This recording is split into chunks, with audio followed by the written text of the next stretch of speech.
नमस्कार मंडळी, मी वरद विजय चव्हाण तुम्हा सगळ्यांचं स्वागत करत आहे. म्हणजे या शुक्रवारी रिलीज झाले होते 3 मराठी सिनेमे. एक म्हणजे आतली बातमी फुटली, त्याचा आपण रिव्ह्यू केलेला आहे. तो जर व्हिडिओ तुम्ही बघितला नसेल तर त्याची लिंक तुम्हाला डिस्क्रिप्शन बॉक्समध्ये मिळेल. दुसरा सिनेमा म्हणजे अरण्या. या व्हिडिओमध्ये आपण याच्याबद्दल बोलणार आहोत.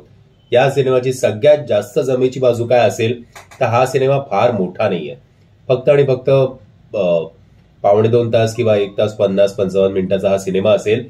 ते थँक गॉड, कारण हा थोडा जास्त सिनेमा असता मोठा तर कदाचित मजा नसती आली. म्हणजे हा आत्ता पण तो सिनेमा बघताना असं काही शाउट आउट करण्यासारखं काही वाटत नाही. स्टार्ट टू एंड एका नॉर्मल पेसवर सिनेमा चालतो. एक्स्ट्रा ऑर्डिनरी काही नाहीये अपार्ट फ्रॉम कलाकारांचा जो काही प्रामाणिक प्रयत्न असेल अभिनयाचा त्याचा सोडून ना. ऍक्शन सिक्वेन्सेस चांगले आहेत, सिनेमॅटोग्राफी ओके ओके आहे, बीजीएम ओके ओके आहे, म्युझिक पण ओके ओके आहे. सो ओव्हरऑल एक भ्रमनिरास होतो थोडक्यात हा सिनेमा बघितल्यानंतर, असंच म्हणावं लागेल. म्हणजे गोष्ट आहे जीवाची. जीवा अर्थातच हार्दिक जोशी हे एक नक्सलेट असतात. त्यांचे सासरे पुंगती म्हणजेच विजय निकम सर, आणि ते एक जंगलात राहत असतात त्यांच्या पत्नी बरोबर, म्हणजे मालू बरोबर, जिचं काम केलेलं आहे वीणा जगताप यांनी. आणि त्यांना एक मुलगी असते जिचं काम केलेलं आहे रितिका पाटील. त्या मुलीचं नाव ठेवलेलं असतं जीजा.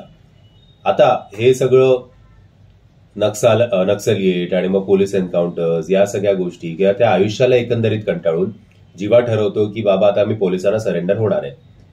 तर या गोष्टीवर त्याचा जो ब्रदर इन लॉ असतो चेतन चावडा, याचं नाव आहे चिन्ना पुगती, सो ते त्याला अपोज करतात. आता या फॅमिलीमधल्या भांडणांमुळे या फॅमिलीमध्ये दरी पडणार का की हार्दिक जोशी स्वतःहून स्वतःच्या मुलीच्या उज्ज्वल भविष्यासाठी सरेंडर करणार. या सगळ्या गोष्टींवर एकंदरीत हा सिनेमा आधारित आहे. की अजून काही पॉलिटिक्स या सिनेमामध्ये घडणार आहेत का, या सगळ्या गोष्टी जाणून घ्यायच्या असतील तर सिनेमागृहात जाऊन बघा. ओव्हरऑल या सिनेमाचे डिरेक्टर आहेत आणि हा सिनेमा लिहिला सुद्धा आहे अमोल दिगंबर कारंबे सरांनी, आणि त्यांचंच हे पुस्तक होतं, ज्याचं नाव सुद्धा अरण्याच होतं. सो कदाचित पुस्तक निश्चित मी सांगू शकेन की चांगलं असू शकेल, एंगेजिंग असू शकेल. बट ऑन पेपर्स अशा कधी कधी काही गोष्टी चांगल्या वाटतात, त्या मोठ्या पडद्यावर नीट एक्झिक्यूट केल्या जात नाहीत किंवा अनफॉर्च्युनेटली होत नाहीत. तसं या सिनेमाचं म्हणावं लागेल की या सिनेमाच्या बाबतीत सुद्धा तसंच झालं आहे. सो अगदीच तुम्ही हार्दिक जोशी सरांचे किंवा वीणा जगतापजींचे किंवा विजय निकम सरांचे चाहते असाल तरच हा सिनेमा थिएटरमध्ये बघा. ओटीटीवर तरी हा सिनेमा तुम्हाला किती इम्प्रेस करेल मला त्याच्याबद्दल सुद्धा शंकाच आहे.